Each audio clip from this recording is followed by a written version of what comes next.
Oi pessoal, mostrar um pouquinho aí sobre aquele exemplo que a gente colocou, que é Fibonacci, né? Que é bem útil para se utilizar quando você quer fazer algo que é repetitivo num programa e que você não sabe exatamente até onde você precisa ir, e você normalmente pergunta para o usuário até onde vai. Esse é o caso aqui. Nós fizemos a ideia é fazer um algoritmo que calcula e escreve os N termos da série, tá? N é um número digitado. Então, se ele digitar 10, eu vou pegar e escrever os 10 primeiros. O 0, 1, 2, 3, 4. Pessoal, então esses são os termos, tá ok? Se a pessoa digitar 0, então pelo menos o primeiro, né? E aí essa é a ideia nossa. Ó, leia N, penúltimo. Então escreva série com N termos. A pessoa vai ter que ter pelo menos um, entendeu? Nós não vamos colocar, né? Nós não vamos fazer, no caso, os termos se a pessoa digitar 0. Então, ó, 1, 1, 0 mais 1 dá 1. Esses são os dois primeiros termos, são fixos, 0 e 1. Depois, ele soma os dois para achar o outro. 0 mais 1 é 1. 1 mais 1 é 2. 1 mais 2 é 3. 2 mais 3 é 5. 3 mais 5 é 8. E assim por diante. Tá ok? Então, voltando lá, eu coloquei lá no Visualg, né? Eu tenho que criar o antepenúltimo, o penúltimo e o atual. Tá? Então, a cada passo eu vou fazendo essa alteração. N é o número de vezes de termos que a pessoa quer que escreva, e I é um inteiro. Legal? Então aí tem uma frase, né, do programa: escreve um programa e calcula a série Fibonacci. Digite o número de termos. Então eu vou ler o número de termos. Leia N. Tá? Estou explicando aí como é que funciona o algoritmo. Antepenúltimo 0 e penúltimo 1. Bom, agora é o seguinte: escreva, ó, série com N termos, 2 pontos. E aí a série vai aparecer. Bom, só vai aparecer porque eu vou colocar um para de 1, o I, né? Vai de 1 até N. Então ele vai de 1 até N, ou seja, a pessoa determinou até onde vai. Bom, se o I for 1, então escreva penúltimo. Ou seja, vai escrever o penúltimo termo. Quem é o penúltimo? Vale 1. Opa, faltou uma coisa, né? A gente escreveu o antepenúltimo. Pelo menos ele tinha que estar escrito aqui, né?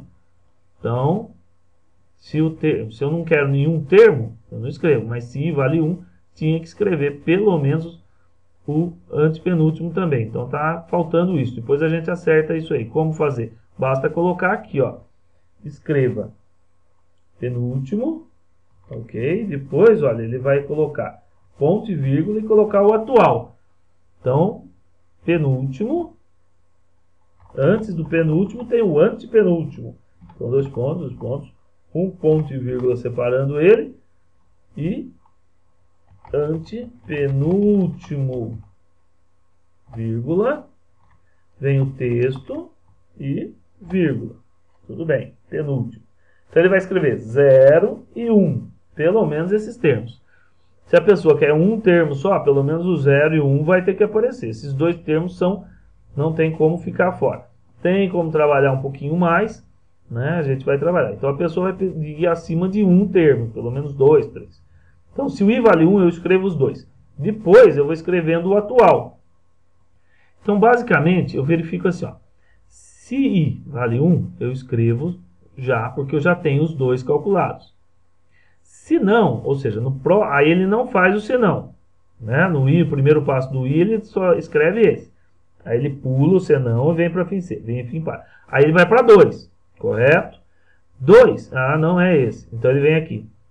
2, então a atual vai ser a soma deles. 1 mais 0 vai ser 1. Então escreva o 2. Aí, e assim ele vai sucessivamente.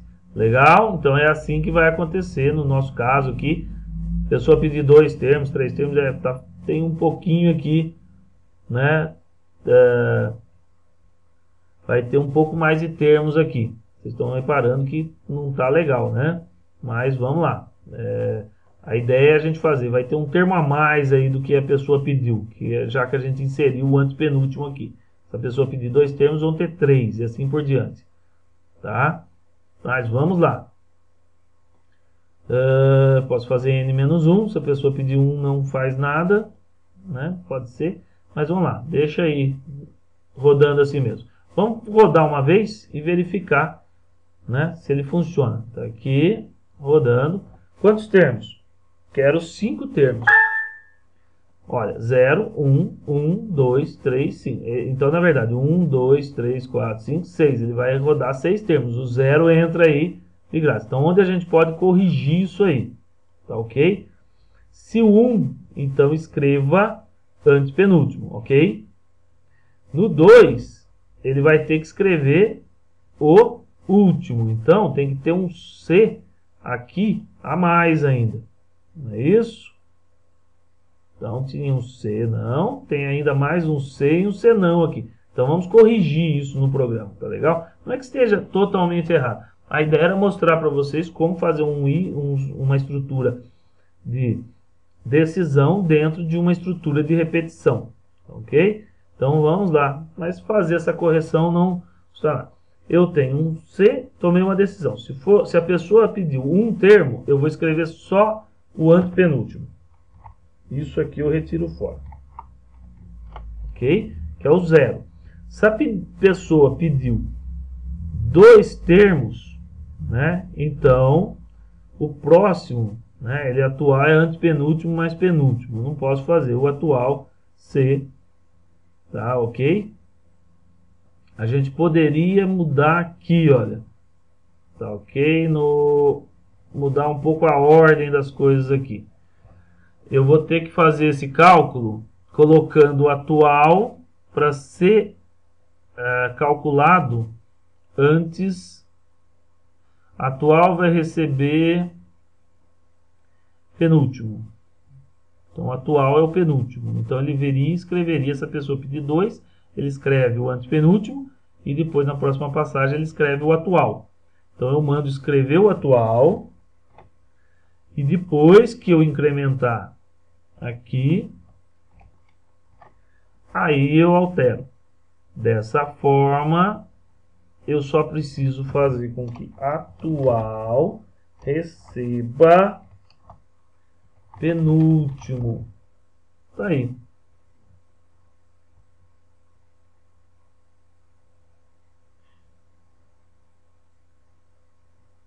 Mas aí nós falhamos aqui nesse problema. Não resolveu. Não, porque aí ele vai escrever o atual, aí ele vai fazer a correção, ele vai fazer o antepenúltimo receber penúltimo.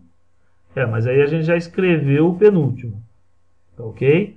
Então agora o antepenúltimo recebe penúltimo, o atual. Então eu já preparei o próximo termo. Vamos ver se isso aí vai rodar. Eu acredito que resolve o problema. Vamos ver.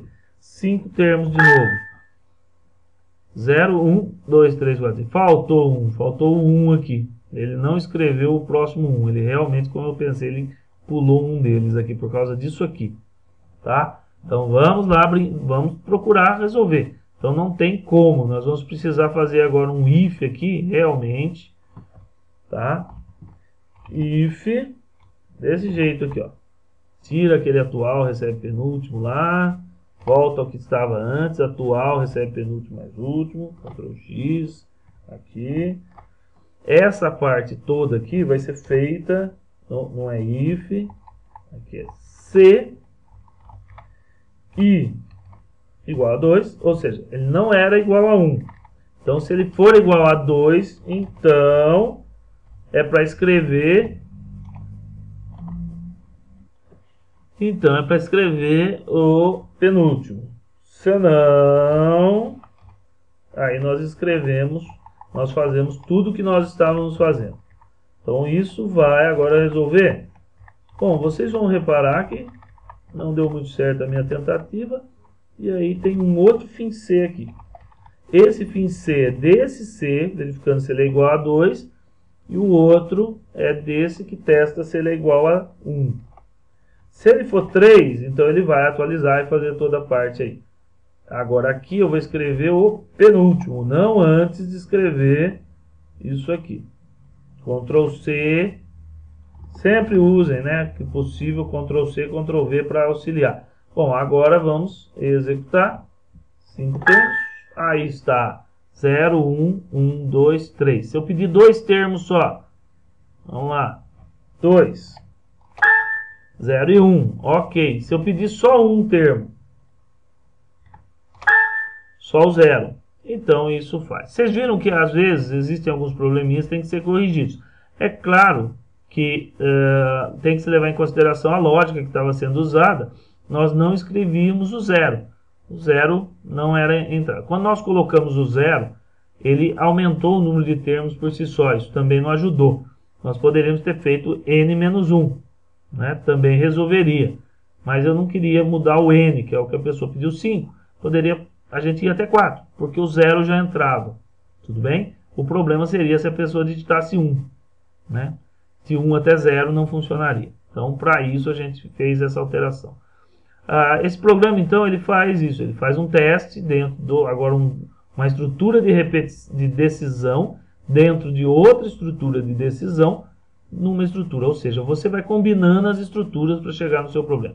Então, agora nós conseguimos escrever a série de Fibonacci aí. Tá? Esse é um exemplo, né, que tinha lá. Mas eu vou colocar outros exemplos ainda de for, mais um pelo menos, e depois a gente faz uns 2 exemplos de while. Tá legal? Então até a próxima.